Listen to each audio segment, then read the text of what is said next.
नमस्कार। हरियाणा में group C की भर्तियों के लिए परीक्षा हो चुकी है और सबकी नज़रें दो चीज़ों पर है।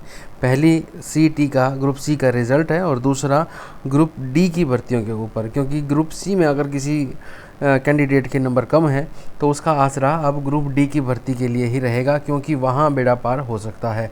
ग्रुप सी में अगर कम नंबर हैं तो मुश्किल ही चांसेस हैं कि जो मेजर ग्रुप हैं, जिनको ग्रुप 56 और 57 बोला जाता है, तो उनमें आपका नंबर आ पाए। इसलिए कोशिश ये रहे कि अब जो मार्क्स कम आए हैं उसकी भरपाई के लिए अब ग्रुप डी की भर्तियों की तैयारी की जाए। और इसके लिए एक बड़ी खुशखबरी आपके सामने आई है ग्रुप डी की भर्तियों के लिए। इससे पहले जो ग्रुप सी के एग्ज़ाम हुआ है, जो आपने अपने मार्क्स भी जोड़ लिए होंगे, अगर आपके मार्क्स कम हैं तो चांसेस फिर भी थोड़े बहुत बनते हैं कि किसी ग्रुप में आप चयनित हो जाएं, कोई टेक्निकल ग्रुप है इस प्रकार का। नहीं तो आप ग्रुप डी की भर्ती के लिए आवेदन कर सकते हैं। अपने डॉक्यूमेंट्स वगैरह आप तैयार कर लें। साथ ही ग्रुप सी में जिन कैंडिडेट्स ने अपना कोई डॉक्यूमेंट है, खासतौर पर रिजर्वेशन का, वो नहीं लगा पाए थे या गलत लगा दिया था, उनके लिए भी पोर्टल खोल दिया जाएगा जिसमें आप अपना करेक्शन कर पाएंगे। ग्रुप डी के लिए एग्ज़ाम के लिए एक बेनिफिट ये रहेगा, क्योंकि हाल ही में आपने ग्रुप सी का परीक्षा दी थी और ज़्यादा कुछ बदलाव इतना देखने को नहीं मिलेगा ग्रुप डी में। और ख़ास तौर पर अभी आपने एग्ज़ाम दिया है तो कॉन्फिडेंस लेवल ज़रूर बूस्ट हुआ होगा आपका, तो इसका फ़ायदा आपको ज़रूर इसमें मिलेगा। थोड़ा सा आपको तैयारी की ज़रूरत पड़ेगी ग्रुप डी के एग्ज़ाम के लिए, तो इसकी तैयारी आप ज़रूर रखें, साथ ही अपने डॉक्यूमेंट्स को भी तैयार रखें। तो क्या न्यूज़ आई है सारी इस वीडियो में हम जानेंगे। तो सबसे पहले आप देख लीजिए फर्स्ट पैराग्राफ, जो इसमें क्या लिख रखा है। हरियाणा कर्मचारी चयन आयोग अब चतुर्थ श्रेणी की सरकारी नौकरियों के लिए सामान्यता पात्रता परीक्षा का आयोजन कराने की तैयारियों में जुटा हुआ है। आयोग की कोशिश रहेगी कि अगले 1 महीने में यह परीक्षा करा लिया जाए। तृतीय श्रेणी की सरकारी नौकरियों के लिए आयोजित सामान्यता पात्रता परीक्षा में 13.48 लाख अभ्यर्थियों में से 12.25 लाख अभ्यर्थी शामिल हुए थे। तो मैक्सिमम जो बच्चे थे उन्होंने एग्ज़ाम दिया था।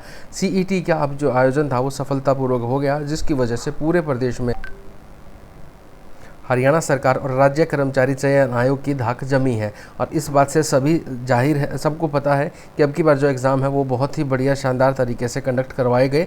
1-2 घटनाओं को छोड़ दें तो बाकी सब कुछ बहुत अच्छे तरीके से सरकार ने और एचएसएससी ने मेंटेन किया है। किसी भी जिले से परीक्षा में व्यवधान अथवा नकल व पेपर लीक माफिया की कोई भी रिपोर्ट प्राप्त नहीं हुई। यहाँ आपको एक बात और बता दें कि अब से पहले जो 5 नंबर का सिस्टम रहता था वो अब की बार नहीं हुआ, 100 मार्क्स का पेपर हुआ है। तो चांसेस ये रहेंगे कि अब की बार कोई भी केस वगैरह ना हो पाए।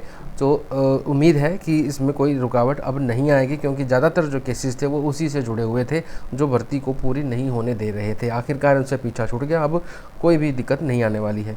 सीईटी परीक्षा की खास बात ये रही कि हर जिले में यातायात व्यवस्था सुगम रही तथा लोगों में बच्चों की सेवा करने का भाव नज़र आया। यहाँ ये बात ठीक है कि कई बार एग्ज़ाम देते हुए जो कैंडिडेट थे उनकी हेल्प की है, जो लोकल लोग थे उन्होंने, जो उनके बस की थी बात, उन्होंने वहाँ पर हेल्प की है उन कैंडिडेट की। चयन आयोग ने अब सीईटी की परीक्षा संपन्न होने के बाद एक गूगल सर्वे कराने का निर्णय लिया है, जिसमें पूछा जा रहा है कि आयोग और सरकार द्वारा की गई व्यवस्थाओं तथा परीक्षा शैली से अभ्यर्थी कितने संतुष्ट हैं। सर्वे फॉर्म भरवाया जा रहा है एचएसएससी की तरफ से कि कितने सेटिस्फाई आप हैं, तो अब फीडबैक उनसे मांगी जा रही है। अभ्यर्थियों से जो फीडबैक मिलेगी उनको आगे जो एग्ज़ाम होगा ग्रुप डी का, उनकी में होने वाली सीईटी की परीक्षा में लागू किया जाएगा। यानी कि जो भी गुंजाइश होगी उनको सुधारों को लागू कर दिया जाएगा। साथ ही भविष्य में बेहतर, पारदर्शी और अभ्यर्थी केंद्रित, यानी कि विद्यार्थियों के हित में रखते हुए परीक्षा प्रक्रिया सुनिश्चित की जाएगी।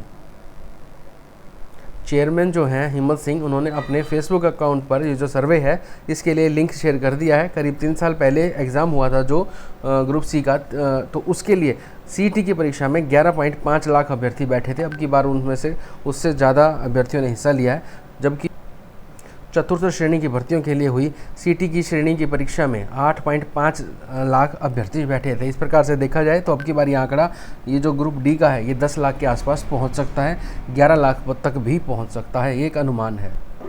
तो आप अपनी तैयारियों में जुट जाएं, ग्रुप डी की परीक्षा के लिए कमर कस लें, क्योंकि जल्दी ही आयोग इसके लिए भी आवेदन मांग लेगा। तैयारी करने के लिए आप बेसिक हरियाणा जी के हैं, हिंदी, इंग्लिश बहुत ही आसान, इतना ज़्यादा मुश्किल नहीं आता है। अगर आपको बेसिक नॉलेज है तो आप इसको आसानी से पार कर सकते हैं। तो ज़्यादा दिक्कत वाली चीज़ है नहीं।